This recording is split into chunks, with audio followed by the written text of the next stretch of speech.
मैंने हिंदू मुसलमान नहीं कहा, मैंने निर्वाचक मंडल कहा। मैं हिंदू मुसलमान वो भाजपा की भाषा है। मतलब भाजपा आरएसएस को फायदा हो जाएगा, वोटर उसी का वोटर बढ़ जाएगा। बढ़ा ना मध्य प्रदेश में और दिल्ली में, महाराष्ट्र और दिल्ली में जब वो चोरी पकड़ा गया कि बढ़ाने से जीत पाएंगे, तो अब नया थ्योरी आया है कमा के भी जीत सकते हैं। झामुमो है, लेना जानता है। तैयार रहिए पूरे ताकत के साथ, महागठबंधन के साथ, और हेमंत बाबू के नेतृत्व में बिहार का चुनाव हम लोग लड़ेंगे।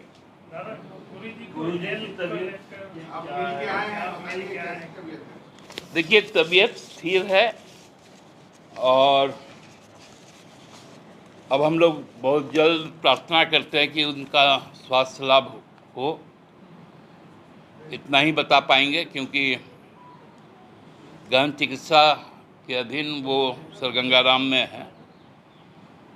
अब आगे जो मेडिकल बुलेटिन गंगाराम से आएगा या वहाँ से जो बातें आएंगी, मैं तो कल मिला हूँ।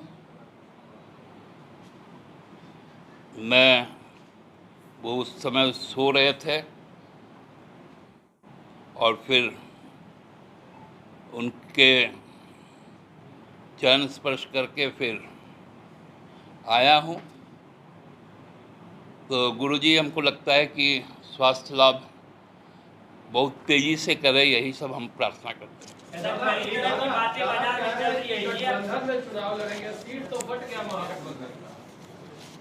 चंदन बाबू, सीट हमेशा बढ़ता घटता है, इस बात को काहे भूलते हैं आप लोग?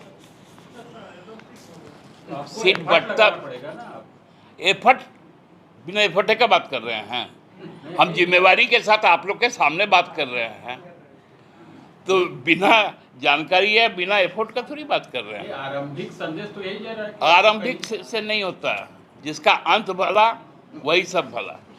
कि विगत 2 दिनों से एक तरफ चुनाव आयोग और दूसरी तरफ आरएसएस, ये दोनों की एक संधि बनी है जो इस देश से समाजवाद, पंथ निरपेक्षता या धर्मनिरपेक्षता और उसके नागरिक के मताधिकार के प्रयोग का जो मौलिक अधिकार है, उसको कैसे छीन लिया जाए। एक तरफ सेंसस की बात हो रही है, जनसंख्या की जनगणना की प्रक्रिया चलेगी, और एक तरफ जो मतदाता है उनके अधिकारों को छीना जाएगा। चुनाव आयोग का एक बड़ा अच्छा टैगलाइन है, इलेक्शन कमीशन ऑफ इंडिया लिखता है, और उसके बाद 3 हमारा जो ट्राई कलर है नीचे उनका एक टैगलाइन है, नो वोटर्स लेफ्ट बिहाइंड, कोई मतदाता छूटे नहीं। लेकिन मतदाताओं को छोड़कर ही चुनाव हो, इसकी व्यापक तैयारी बिहार में शुरू हो गई। एक ऐसा तुगलकी फरमान आया है कि 8 करोड़ बिहार के मतदाताओं को 1 महीने के अंदर खुद को बिहारी होने का, बिहार के मतदाता होने का उसको प्रमाण देना पड़ेगा। और प्रमाण कौन सा है?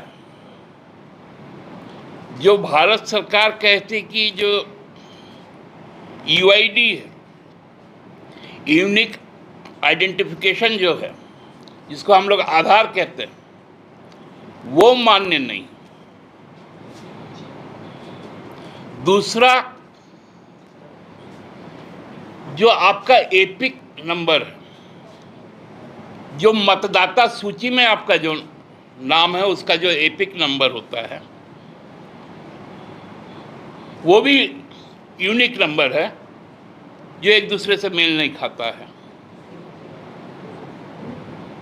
उसकी भी मान्यता नहीं होगी। 2003 के बाद का कोई भी निर्वाचक मंडल का व्यक्ति को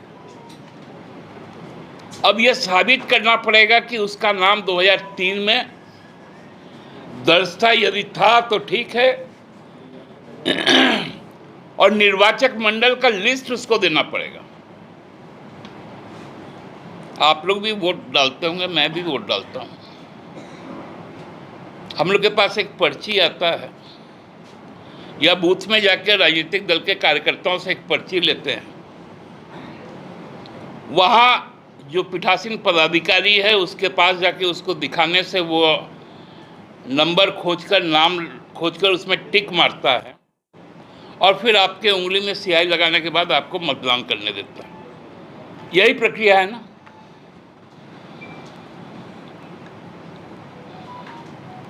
लेकिन आपको मतदाता सूची लेकर जाना पड़ेगा।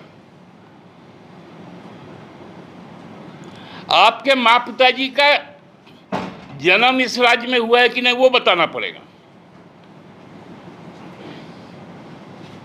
ये क्यों हो रहा है? ये इसलिए हो रहा है कि बिहार का चुनाव सामने आने वाला है, कि इस प्रक्रिया को ऐसा जटिल बना दो कि भाजपा की निश्चित हार से बचाने के लिए बिहार में अफरा तफरी फैला दो और चुनाव को टाल दो और राष्ट्रपति शासन जारी कर दो। ये है खेल।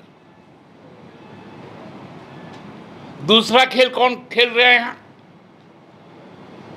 जनरल सेक्रेटरी जो है, जो नंबर 2 पोजीशन में है, होसबोले साहब, आरएसएस के।